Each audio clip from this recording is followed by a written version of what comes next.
Bismillahirrahmanirrahim. Assalamualaikum warahmatullahi wabarakatuh.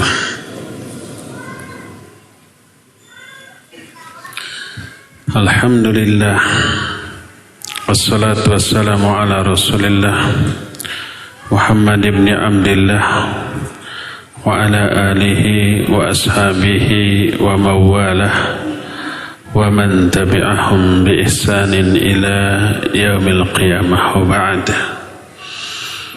Hadirin jamaah Masjid Agung Al-Ukhuwah Bandung yang Allah muliakan, para pendengar Radio Roja Cilengsi untuk Jabodetabek dan sekitarnya, pendengar Radio Al-Bayan Cianjur, pendengar Radio Tarbiyah Sunnah Bandung, Radio RIS di Kebumen, Radio 1 Lombok, Radio Suara Kalbu Jayapura, Radio Amoeba Pangkal Pinang, Radio Hidayah di Pekanbaru, pemirsa Roja TV di mana saja Anda berada, pemirsa Ahsan TV di mana saja Anda berada, pemirsa melalui streaming radio manapun, dimanapun Anda berada, dan radio serta channel TV lain yang ikut merilai siaran kita kali ini. Alhamdulillah, sore ini sekalipun agak telat karena kemacetan, tapi kita alhamdulillah bisa kembali dipertemukan oleh Allah Azza wa Jalla. Jumat yang lalu kita sedang bahas Tauhid Al-Uluhiyah. Makna Tauhid Al-Uluhiyah adalah Tauhidul Ibadah. Karena makna Tauhid Al-Uluhiyah artinya mengesahkan Allah dalam hal keuluhiyahannya. Artinya menganggap Allah sebagai satu-satunya ilah. Makna ilah adalah al-ma'bud. Makna ilah itu sesuatu yang disembah, yang diibadati. Sehingga Tauhid Al-Uluhiyah sering juga disebut dengan sebutan Tauhidul Ibadah. Arti Al-Uluhiyah, mentauhidkan Allah dari aspek al-uluhiyah, artinya mengesahkan Allah dalam hal peribadatan. Allah satu-satunya sesembahan yang hak. Seluruh sesembahan yang disembah selain Allah adalah batil. Allah berfirman, dzalika bi anna Allaha huwal haqqu wa anna ma yad'una min dunihi al-batil wa anna Allaha huwal 'aliyyul kabir. Yang demikian itu bahwa Allah lah satu-satunya sesembahan yang hak, dan apa-apa yang disembah selain Allah adalah batil. Makanya sesembahan harus hanya ditujukan kepada Allah. Inilah yang kemudian disebut dengan sebutan Tauhid Al-Uluhiyah. Tauhid artinya mengesahkan, Al-Uluhiyah artinya dalam hal penyembahan atau peribadatan. Peribadatan kita, penyembahan kita hanya untuk Allah. Tauhid rububiyah yang kemarin kita bahas juga dimiliki oleh orang-orang musyrik. Orang-orang musyrik meyakini Allah satu-satunya pencipta, iya. Satu-satunya pengatur alam jagat raya juga iya. Satu-satunya yang menguasai alam jagat raya, iya. Orang musyrik meyakini. Tapi Tauhid Al-Uluhiyah inilah yang tidak mereka yakini. Mereka menyembah kepada Allah, tapi juga menyembah kepada selain Allah Subhanahu wa ta'ala. Jadi tauhid al-uluhiyah inilah yang menjadikan seseorang menjadi seorang muslim. Setelah meyakini Allah satu-satunya pencipta, satu-satunya yang mengatur seluruh alam jagat raya, maka konsekuensinya adalah Allah pula lah satu-satunya yang berhak diibadati dan berhak disembah. Lahirlah tauhid al-uluhiyah. Jadi tauhid al-uluhiyah inilah yang menjadikan seseorang menjadi muslim. Seseorang yang meyakini Allah satu-satunya sesembahan, wajib dia ikrarkan secara lisan dengan mengatakan apa? La ilaha illallah. Tidak ada ilah yang sebenarnya kecuali Allah. Tidak ada sesembahan yang sebenarnya kecuali hanya Allah semata-mata. Inilah yang tidak diakui oleh orang-orang musyrik. Oleh karena itulah mereka menentang dakwah tauhid ini. Karena kalau mereka mengatakan la ilaha illallah, konsekuensinya adalah mereka itu harus meninggalkan sesembahan-sesembahan lain selain Allah. Sebab konsekuensi dari la ilaha illallah harus meninggalkan sesembahan lain. La ilaha. Tidak ada sesembahan-sesembahan yang benar illallah kecuali Allah. Jadi apa konsekuensi orang yang sudah mengatakan la ilaha illallah? Semua sesembahan lain itu ditinggalkan, yang mereka harus sembah hanyalah Allah. Itu yang merasa berat, itu yang mereka tidak sanggup. Mereka menyatakan, kata mereka, inna la tariku alihatina li syairim majnun. Apakah kita ini harus meninggalkan sesembahan-sesembahan kita hanya karena mengikuti seorang ahli syair yang gila? Nabi SAW oleh mereka disebut dengan tukang syair yang gila, yang mengajak mereka meninggalkan sembahan mereka, kemudian hanya menyembah Allah. Kalau mereka disuruh menyembah Allah, mereka tidak keberatan. Tapi kalau mereka disuruh meninggalkan sesembahan-sembahan mereka, itulah yang amat sangat berat bagi mereka. Maka mereka memilih menentang dakwah tauhid ini.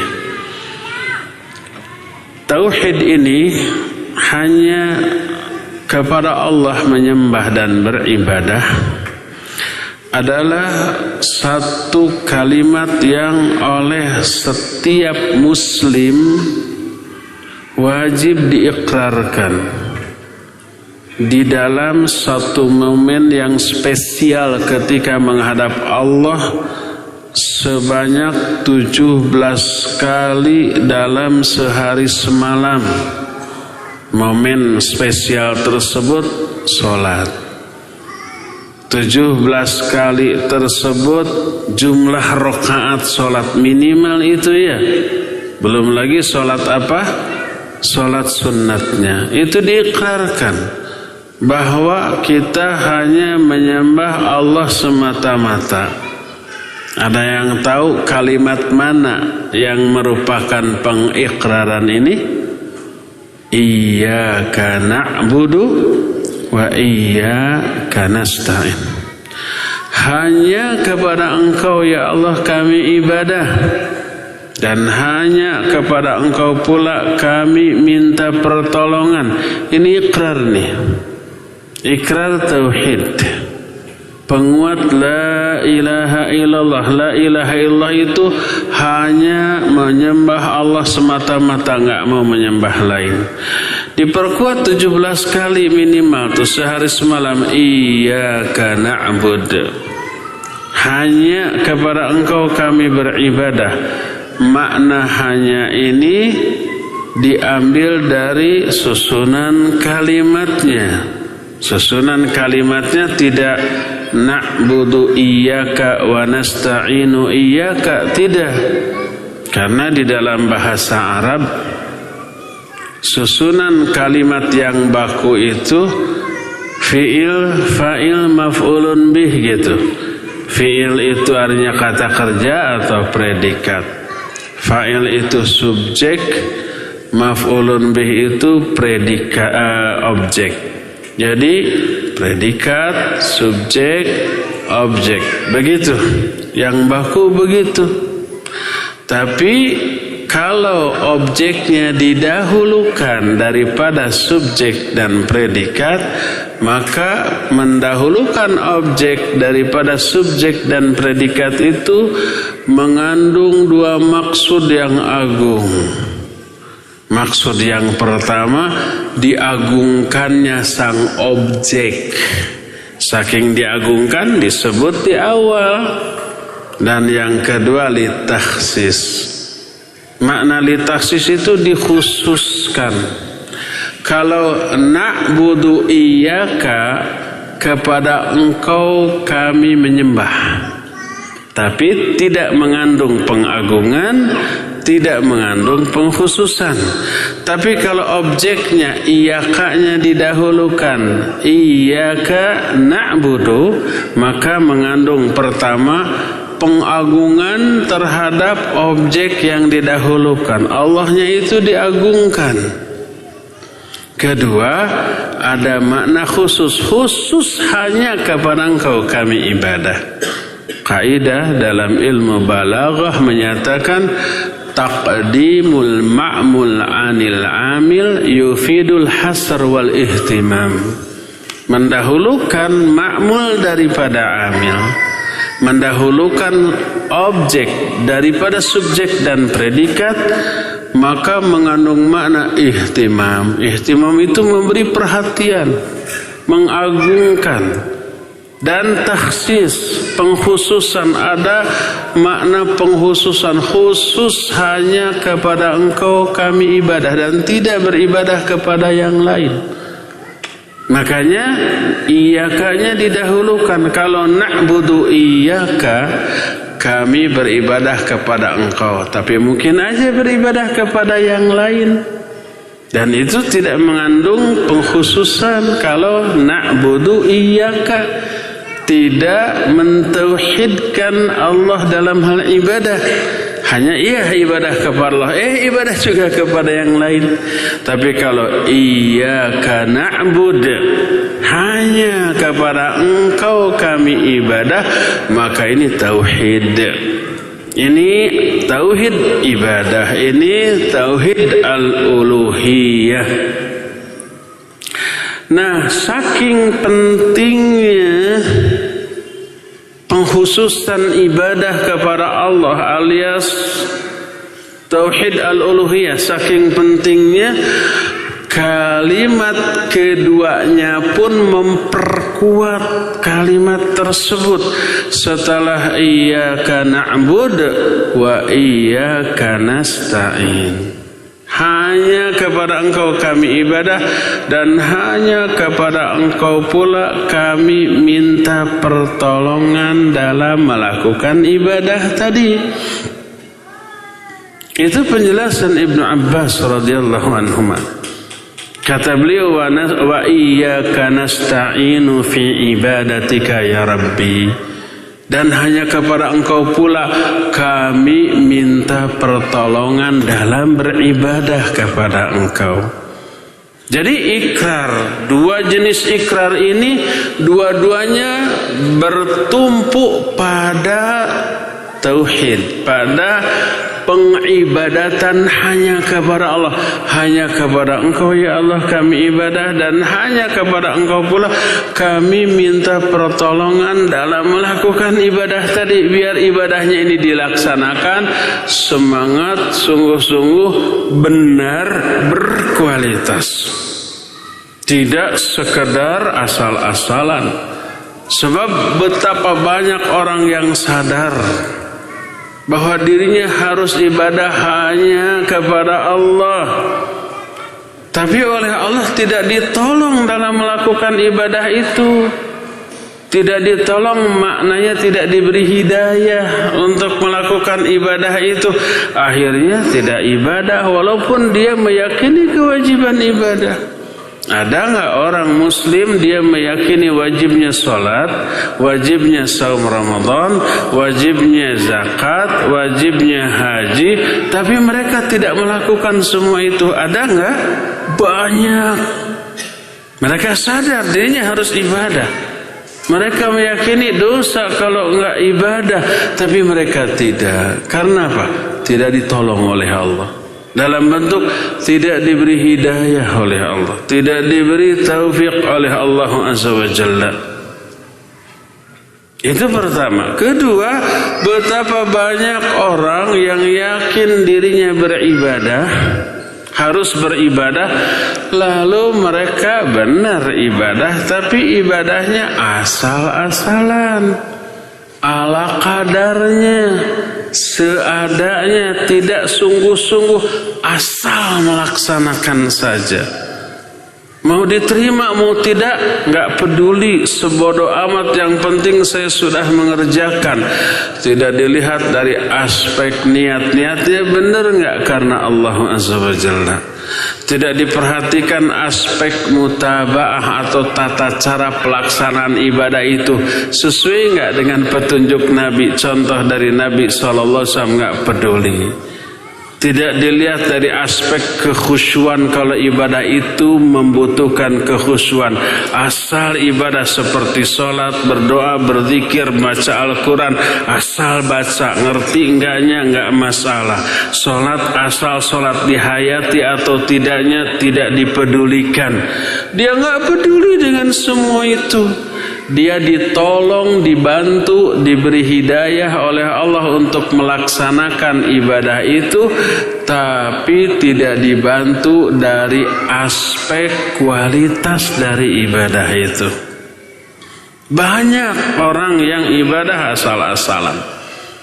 Nah, maka salah satu kiat agar ibadah kita berkualitas adalah coba mohon pertolongan kepada Allah. Minta tolong agar Allah itu membantu kita, mensupport, memberikan semangat yang besar untuk melakukan ibadah yang berkualitas. Makanya Nabi SAW pernah berkata kepada sahabat yang dicintainya, namanya siapa? Mu'ad bin Jabal radhiyallahu an, ya Mu'ad, wallahi inni la uhibbuk, fala tada'anna fi duburi kulli salah an taqul Allahumma a'inni ala dzikrika wa syukrika wa husni ibadatik. Wahai Mu'ad, demi Allah, aku mencintai engkau karena Allah. Maka jangan sekali-kali engkau tinggalkan seusai salat untuk membaca doa Allahumma a'inni ala dzikrika wa syukrika wa husni ibadatika. Ya Allah, bantu aku, tolong aku, maknanya beri hidayah aku. Untuk apa? Ala dzikrika, untuk bisa berzikir kepadamu, untuk selalu ingat kepadamu. Wa syukrika, dan untuk bersyukur kepadamu. Wa husni ibadatika, dan untuk melakukan sebaik-baik ibadah kepadamu.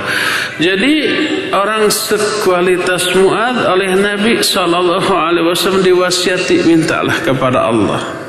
Apakah Mu'ad selama ini kurang berzikir, kurang bersyukur, dan kurang bagus ibadahnya? Sudah berzikir, sudah bersyukur, sudah bagus ibadahnya. Mu'ad salah seorang di antara sahabat yang dijamin masuk surga oleh Rasul SAW berdasarkan wahyu.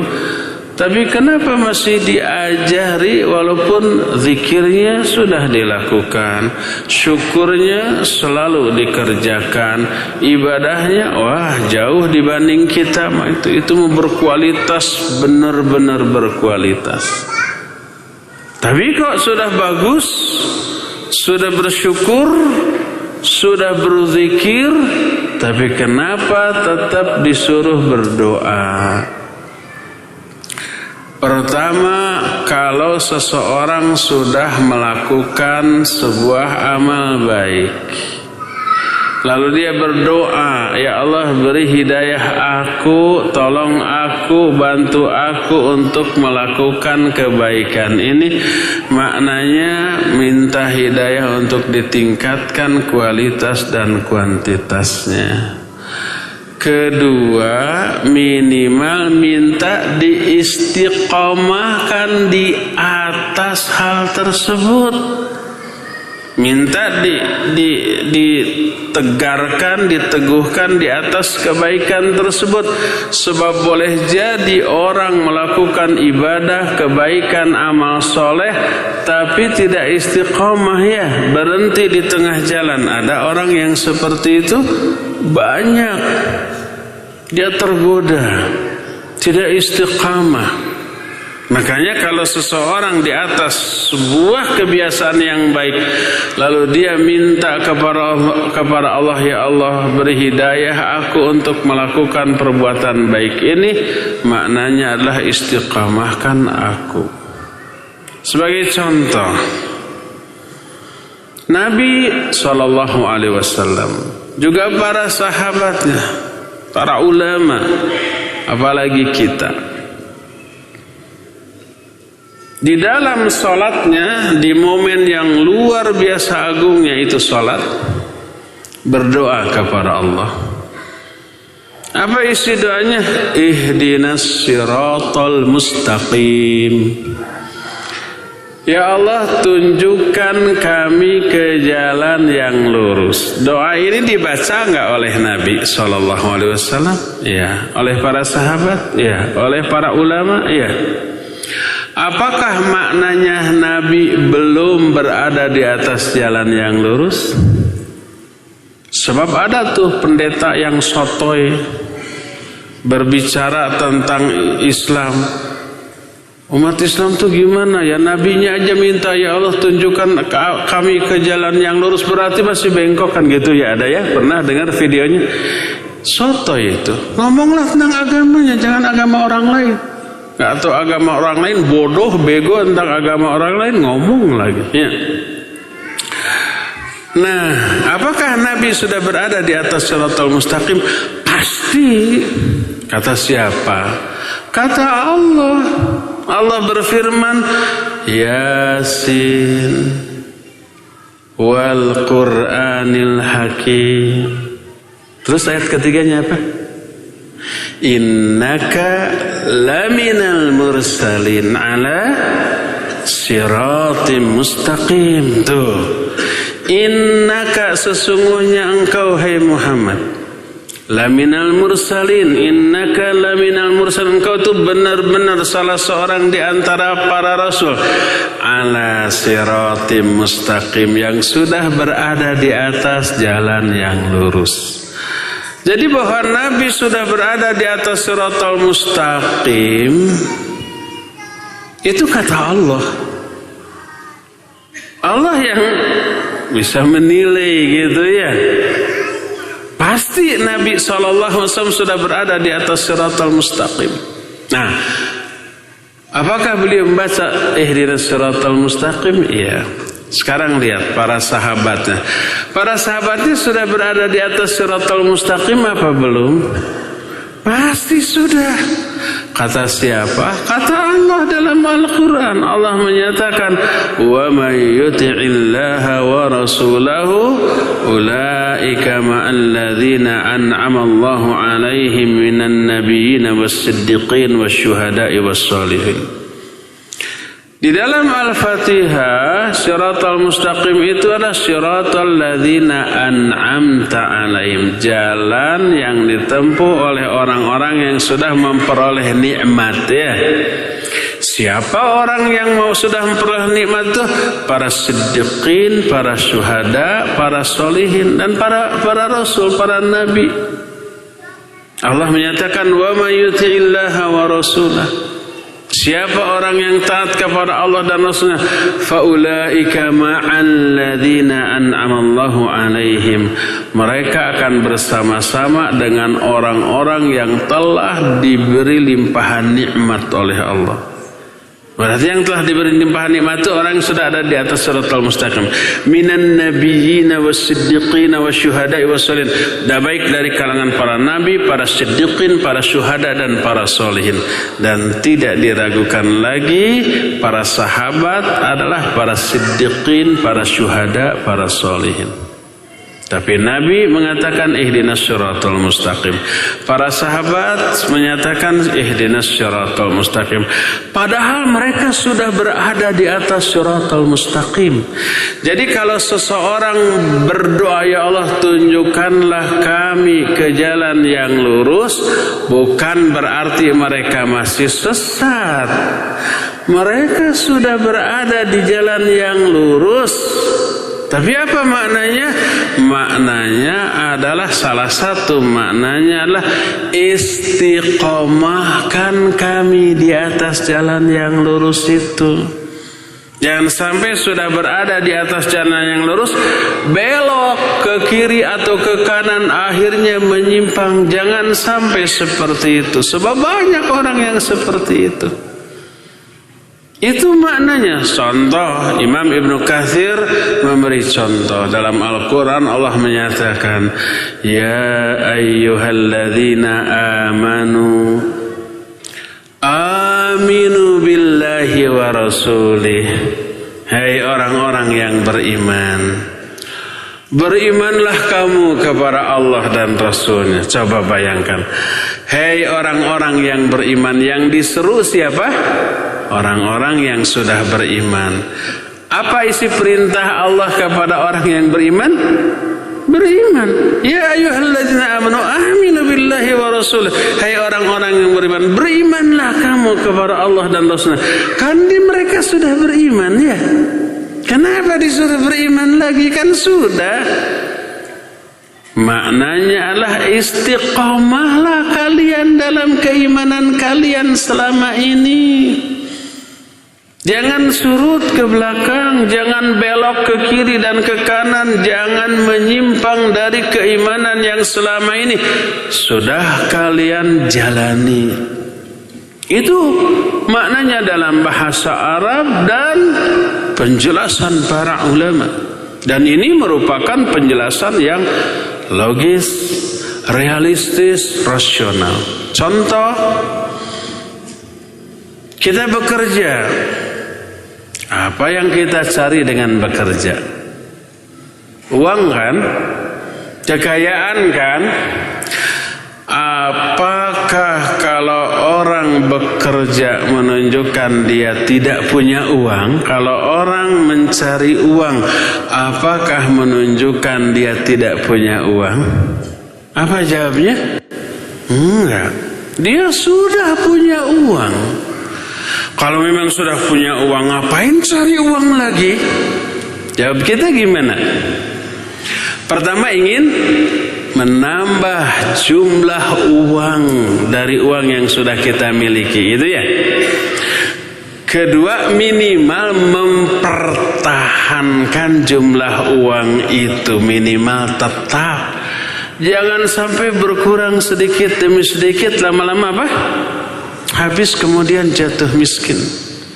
Ada nggak orang yang menyatakan itu para direktur tuh kerja keras, banting tulang, peras kelingat, dug hulu pet nyawa, hulu dijen suku, suku dijen hulu, tisuk jedur nepikeun ka sore jeder bekerja mencari uang.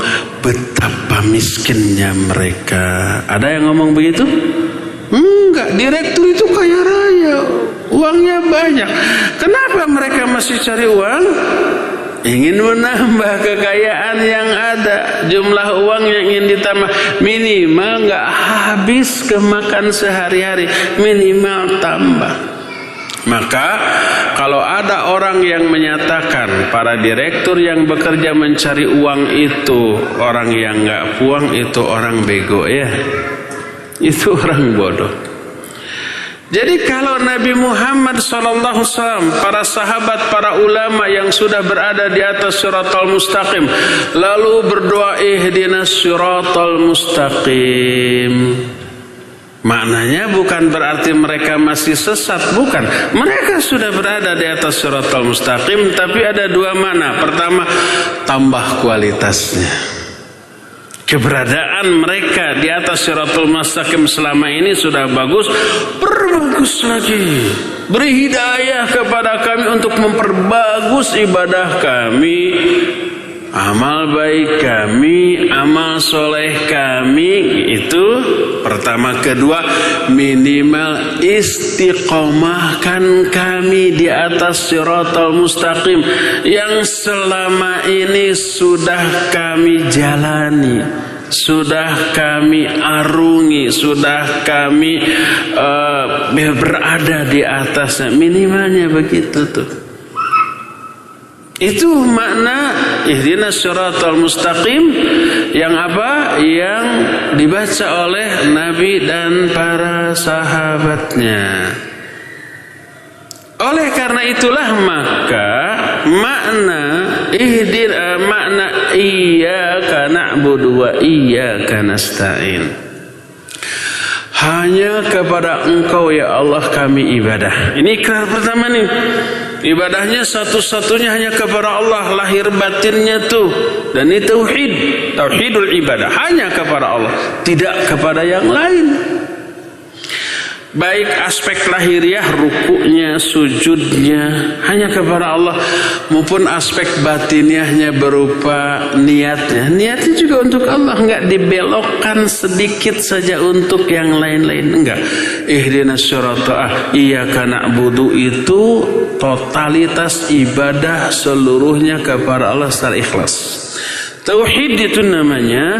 Terus saking pentingnya ini tauhid, diperkuat dengan kalimat kedua, wa iyyaka nasta'in, hanya kepada Engkau ya Allah kami minta pertolongan dalam melakukan ibadah ini.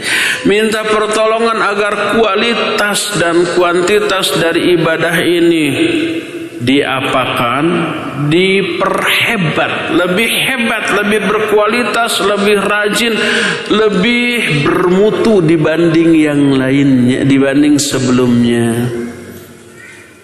Jadi minta bantuan kepada Allah Azza wa Jalla, minimalnya tetap istiqamah di atas ibadah yang selama ini kita lakukan, baik dari aspek kualitas ataupun dari aspek kuantitas. Jadi ikhwan, a'azanillah wa iyyakum, sadar tidak sadar, umumnya tidak sadar, ternyata janji untuk mentauhidkan Allah di bidang uluhiyah, mentauhidkan Allah di bidang ibadah itu kita ikrarkan setiap hari minimal 17 kali sehari semalam di momen spesial ketika kita menghadap Allah. Minimal 17 kali kita mengikrarkan iyyaka na'budu wa iyyaka nasta'in.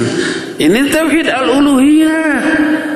Dan minta juga bantuan, tolong kepada Allah untuk diberi hidayah memperkuat aplikasi dari tauhid al-uluhiyah ini 17 kali sehari semalam minimal, ditambah dengan salat-salat apa? Salat sunnah. Ihdinas siratal iyyaka na'budu wa iyyaka nasta'in. Makanya kalau sehari semalam minimal 17 kali kita ikrar, kita janji untuk selalu mentauhidkan Allah di bidang al-uluhiyah, mestinya nggak ada lagi perkara-perkara yang bisa merusak tauhid al-uluhiyah, baik perkara yang memberikan kerusakan besar secara totalitas terhadap tauhid itu seperti syirik besar, seperti meminta berdoa kepada selain Allah, seperti menyembah, bersujud, ruku kepada selain Allah, ataupun yang merusak dengan kerusakan kecil. Tapi sekecil-kecilnya kerusakan tentang tauhid itu fatal loh. Ibarat dalam bangunan temah fondasi gitu ya, atau tiang gitu ya, tiangnya sedikit agak kropos, itu fatal. Satu tiang patah, bagaimana bangunan yang didirikannya? Ambruk. Ambruk, kata orang Sunda mah apa? Nyangeyeng. Nyangeyeng itu apa? Miring gitu ya, truk. Berpengaruh gak ke tiang-tiang yang lainnya? Iya. Tadinya beban seluruh bangunan itu tersanggah secara seimbang oleh setiap tiang. Jadi kokoh kuat. Satu tiang patah tok. Nah, beban kepada tiang lain menjadi apa? Lebih besar, akhirnya gak kuat, ambruk semuanya. Jadi sekecil apapun kerusakan pada aspek yang fundamental jangan dianggap enteng. Tauhid yang rusak walaupun dengan syirik kecil seperti riya, seperti sum'ah, seperti ujub, seperti takabur dan yang sejenisnya, itu merusak tauhid al-uluhiyah dan itu pengingkaran terhadap ikrar yang 17 kali sehari semalam kita ungkapkan minimal dalam sholat-sholat fardu kita, apalagi ditambah dengan sholat sunnatnya. Makanya seusai sholat, tingkah laku, perilaku, amaliyah kita, ucapan kita, jangan sampai merusak ikrar kita.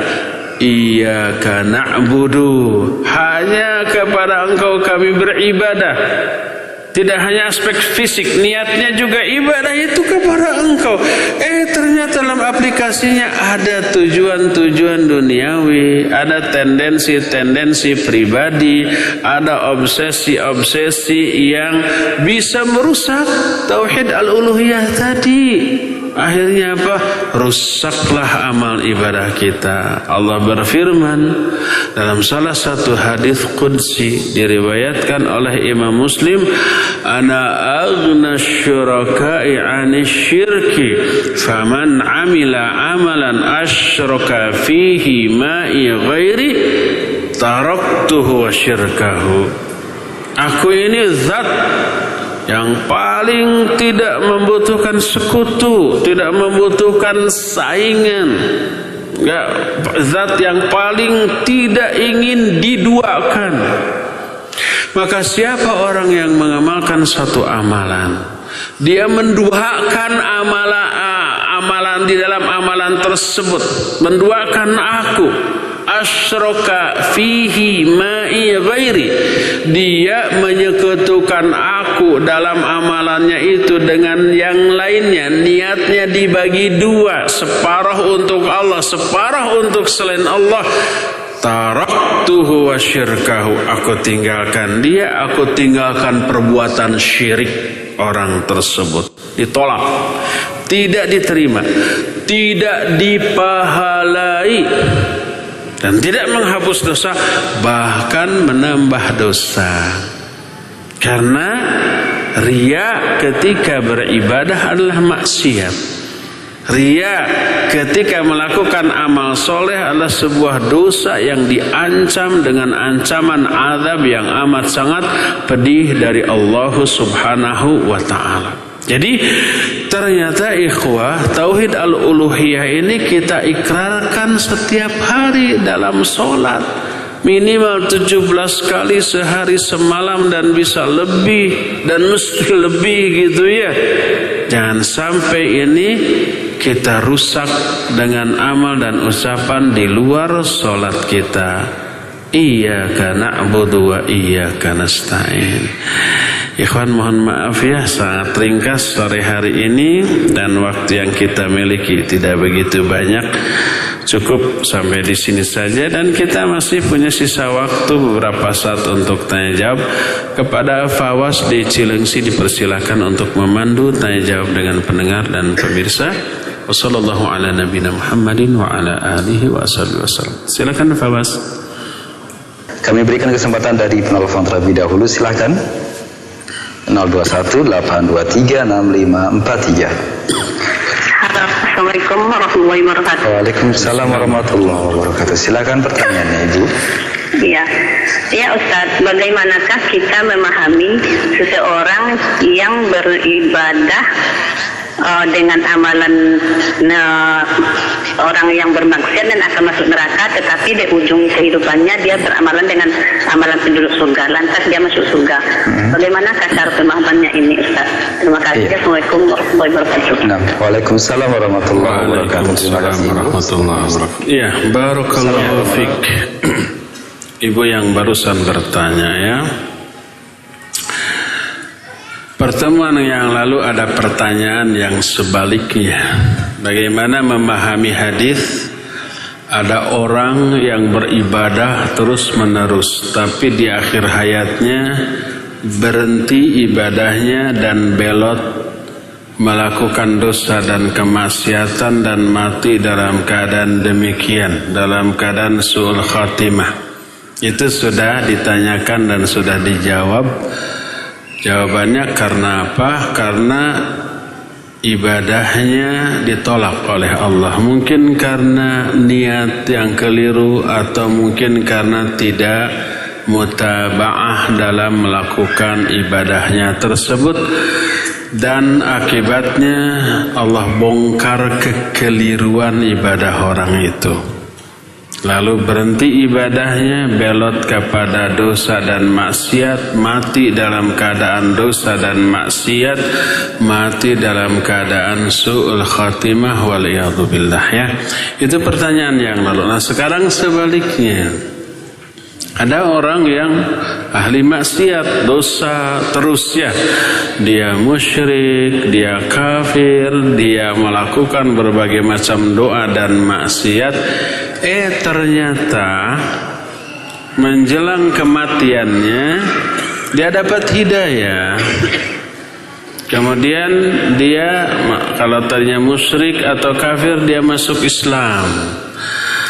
Kemudian dia beribadah, bertauhid, beriman, melakukan amal soleh dan kebaikan, dan mati dalam keadaan demikian. Mati dalam keadaan apa? Husnul khatimah. Ya, kenapa itu bisa terjadi? Ya, barakallahu fiik. Ini pertanyaan yang bagus, yang semoga Allah mewafatkan kita semua dalam keadaan husnul khatimah. Kalau ada kasus seperti itu, dan banyak kasus seperti itu, maka al-jaza min jinsil amal. Balasan itu akan disesuaikan dengan jenis perbuatan. Mungkin orang yang tadinya durhaka atau malah kafir ya, kafir, durhaka, atau orang muslim yang ahli dosa, ahli maksiat ya, mungkin selama rentang waktu tersebut dia melakukan kebaikan. Mungkin saja kebaikan itu karena dorongan jiwa kemanusiaannya, jiwa sosialnya. Dia membantu orang, dia mengangkat kesulitan orang lain. Lalu orang lain yang ditolongnya, yang dibantu, yang kesulitannya diangkat oleh orang itu berdoa, ya Allah orang ini baik, beri balasan ya Allah. Selamatkan dia dunia akhirat ya Allah. Menjerit dia, orang yang fakir, orang miskin, orang kesulitan ditolong. Dia nggak bisa balas pertolongan itu kecuali dengan doa. Doanya itu menggedor langit. Doanya bisa membuka pintu-pintu langit, didengar oleh Allah Azza wa Jalla. Hati-hati kita bersikap kepada orang lemah. Lemah sosialnya, ekonominya, kuat ceritanya kepada Allah lah. Ceritanya sampai kepada Allah Azza wa Jalla. Jangan zalim kepada orang yang lemah. Jangan mengabaikan jeritan penderitaan orang-orang fakir dan orang-orang miskin. Bantu mereka, tolong mereka, bahagiakan mereka, angkat kesulitan mereka. Jeritan itu menggedor pintu langit loh, ya. Nah, mungkin saja salah satunya itu, lalu mendoakan, lalu turun hidayah dari Allah Azza wa Jalla. Yang jelas setiap kebaikan Allah akan balas dengan kebaikan. Hal jazaul ihsan illal ihsan. Tidak ada balasan untuk kebaikan kecuali kebaikan pula. Jadi kalau seorang melakukan kebaikan secara tulus gitu ya, Allah balas. Kalau dia orang kafir mungkin diberi hidayah untuk masuk Islam.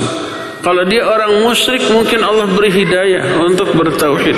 Kalau dia ahli maksiat Allah beri hidayah dengan menjadi orang yang taat. Ya, dipertemukan dengan orang yang bisa meluluhkan hatinya, melembutkan hatinya, lalu dia bertobat dari dosa-dosa dan maksiat yang dilakukannya, menyerap, kemudian menjadi orang baik dan mati dalam keadaan seperti itu. Yang jelas, kalau ada kebaikan yang dilakukan oleh seseorang, siapapun orang itu, Allah balas. Termasuk orang itu orang kafir, melakukan kebaikan, Allah nggak akan menyia-nyiakan kebaikan siapapun dari hambanya, walaupun sekecil debu. Allah balas di dunia. Kadang-kadang kalau orang kafir dibalasnya dengan harta, dengan pangkat, dengan jabatan, dengan popularitas, dengan kekuasaan, kadang-kadang dengan hidayah. Mana yang lebih mahal? Tentu saja hidayah jauh lebih mahal ya. Nah, mungkin kebaikan-kebaikan itu yang membuat Allah menurunkan hidayah kepada dia.